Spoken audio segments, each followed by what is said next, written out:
In Illustrator, artwork like this bird may be made up of several objects that have been aligned or combined to create a finished piece. To keep and move sets of objects together, which allows you to transform and move them together, you can group them. Let's look at how to group objects together first, and then how to edit individual objects within a group. To follow along, you can open this document from the practice files for this tutorial.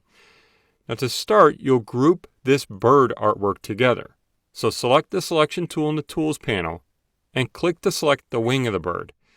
To zoom into it, choose View, Zoom in, and do that a few times so it's a little bit closer. Drag the wing away from the rest of the bird and notice that just one of the shapes moves. That's because this bird is made up of several shapes. Now to put the wing back where it was, choose Edit, Undo Move. Grouping all of the shapes that make up the bird will make these shapes stay together.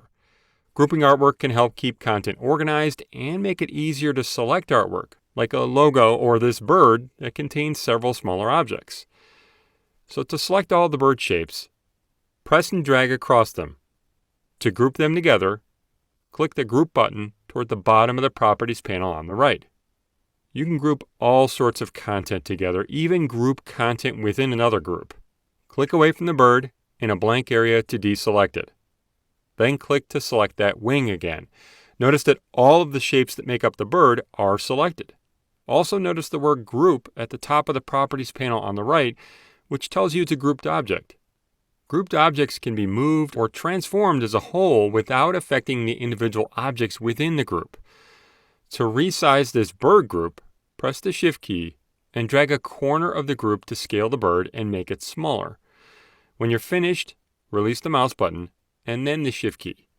Pressing the Shift key while dragging maintains the proportions so you don't distort the artwork. To see all of the artwork again, choose View, Fit Artboard and Window.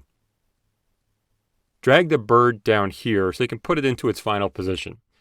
Now when you want to edit content within a group, you can either ungroup the content to access the individual objects or simply isolate the group, which is what you'll do next. So next you'll group this sailboat artwork together, then you'll edit the content within that group. To select the sailboat objects, press and drag across all of them down here, and to group them, click the Group button in the Properties panel. Now the orange sail on the right needs to be moved down, but if you click away from the group, then click on that sail, the whole group is selected.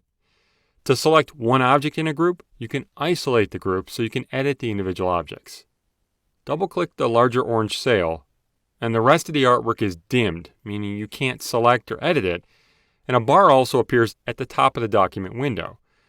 But you can now edit the individual shapes within this group. This is called isolation mode. Drag the larger sail shape down to align it with the smaller sail. Now to stop editing the group, you can exit isolation mode. Press Escape to exit isolation mode and click in a blank area to deselect the sail. Then click back on the sail to select the entire group. Drag the sailboat group into the water above.